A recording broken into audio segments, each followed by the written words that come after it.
Welcome back. વલસાડમાં serial killer Rahulsinh જાટનો વધુ એક નવો ચોંકાવનારો ખુલાસો થયો છે. આરોપીએ વધુ એક હત્યા કરી હોવાની પોલીસની પૂછપરછમાં તેમણે કબૂલાત કરી છે. રિમાન્ડ દરમિયાન પોલીસે પૂછપરછ કરતા આરોપીએ જણાવ્યું કે 8 જૂને ડભોઈમાં લૂંટના ઈરાદા સાથે દિવ્યાંગ યુવકની હત્યા કરી હતી. ટ્રેનના દિવ્યાંગ માટેના ડબ્બામાં મૃતક યુવક સાથે તેની મુલાકાત થઈ હતી.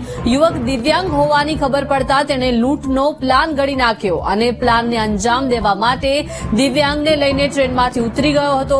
ત્યારબાદ દિવ્યાંગની હત્યા કરી નાખી હતી. અત્યાર સુધી સિરિયલ કિલર રાહુલે કરેલી 6 હત્યાનો ભેદ ઉકેલાયો છે. મહત્વનું છે કે વલસાડના મોતીવાડામાં યુવતી સાથે દુષ્કર્મ આચરીને તેની હત્યા કરી હતી અને ત્યારબાદ પોલીસે ભારે જહેમત બાદ આરોપીને પકડી પાડ્યો. પોલીસે તપાસ કરતા આરોપી સિરિયલ કિલર હોવાનું સામે આવ્યું હતું.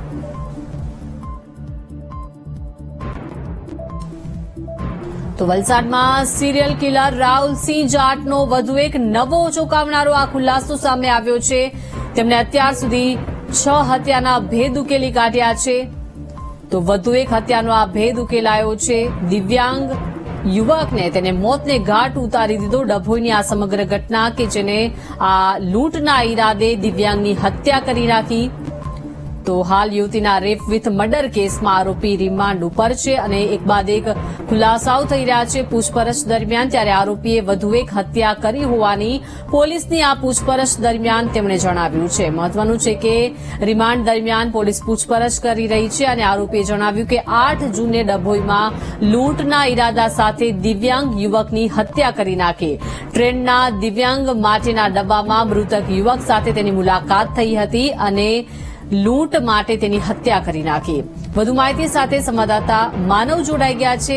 માનવ, ડભોઈની આ સમગ્ર ઘટના કે જેમાં આરોપીના રિમાન્ડ દરમિયાન પોલીસ પૂછપરછમાં એક બાદ એક ખુલાસાઓ થઈ રહ્યા છે અને આ એક નવો ચોંકાવનારો ખુલાસો થયો છે કે જ્યાં દિવ્યાંગ યુવકની હત્યા કરી નાખી.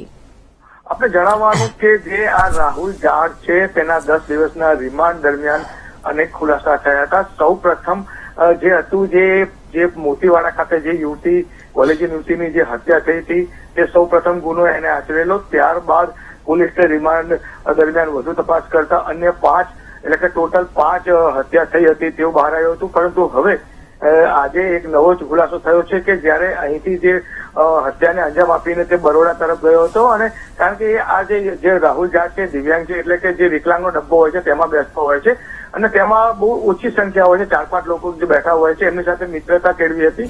ત્યારબાદ જે આ ડભોઈ જે રેલવે સ્ટેશન છે ત્યાંથી એક બાજુમાં એક જે દિવ્યાંગ હતો અને તેને દોસ્તી કરીને તેને લઈ ગયો હતો અને ત્યારબાદ તેની લૂંટ કરવાના ઈરાદે તેની હત્યા કરી દેવામાં આવેલી.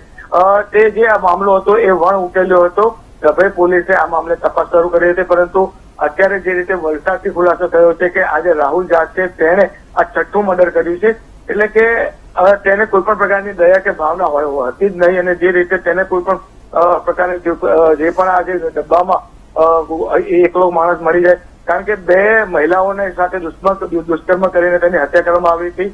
આ વ્યક્તિ સાથે તેને દુષ્કર્મ કર્યું છે કે નહીં તે હજી તપાસનો વિષય છે પરંતુ તેની લૂંટ કરીને તેની હત્યા કરવામાં આવી છે. જી આભાર માનવ વિગત આપવા બદલ.